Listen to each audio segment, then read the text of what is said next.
everybody, it's Carol Billing. I'm your instructor for Education 204. We're doing a hybrid this semester, which means I'll see you on Thursdays. Yay! It does make this part easier though, because you can ask me questions in class. So let's just take a look briefly at the calendar, and a lot of you have had me in class before, so it's going to look similar to how I said at my other classes. The first column here is going to be the date of the Monday of the week I'm talking about, followed by the chapter that we're going to be focusing on that week. I have a column here to keep you on track with your observation hours. So in this class, you're going to do 10 hours of observation, but instead of looking at how someone's teaching, kind of the mechanics of teaching, you're going to be looking at peer-to-peer interactions and peer-to-instructor interactions and vice versa. Any additional interactions you get to see, I think, are great and beneficial, like teacher to administrator or teacher to parent or teacher to teacher.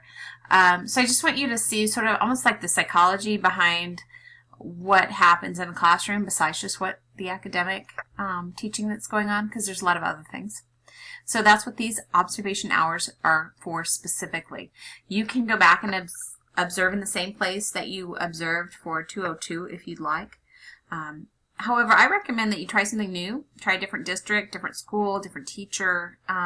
This is your time to really see the different kind of cultures that are prevalent in schools, and try them out, because you may find something fits you better than you thought.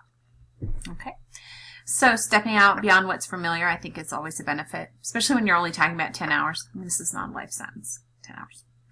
Okay, in class, we're going to be focusing on these things. Awesome.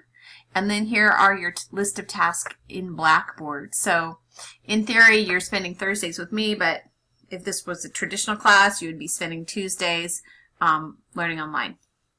So that's why you're going to see more Blackboard assignments in this class than you would in a traditional class, and a little bit less than you would see in a fully online. Okay, so we are doing exams over every chapter again. You have your background check at the beginning. Even though you just did one last semester, I have to rerun them. If you took 202 last semester, I still have to rerun them, so just put them in again. Don't worry about it. It's just fun for me. And SIB, which is similar to the ABE, if you took 201. It's a statement of informed beliefs. So it's your essay about your philosophy of teaching how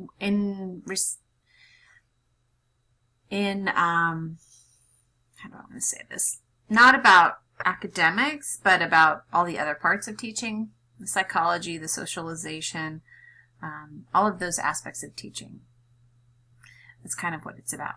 So there are 5 prompts, just like in the ABE, where we do a journal for each one, and then you're going to put it together, send it to OWL, which is the online writing lab, and then submit a final one here right before spring break.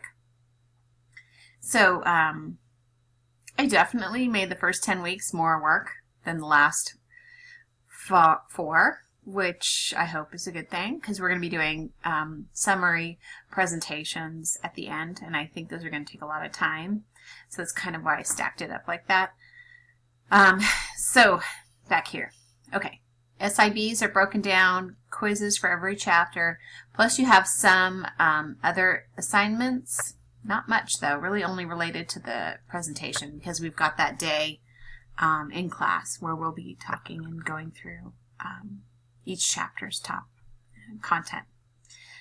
You have an observation time card at the end.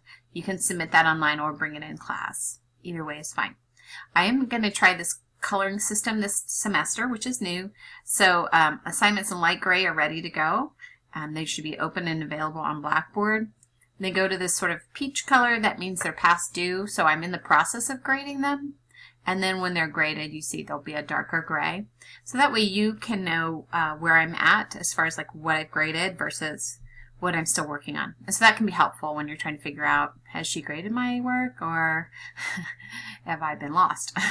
So anyway, the work's been lost. That's kind of the lay of the land. We can talk about this more in class. So if you have questions, write them down and bring them to class, and I will see you next week.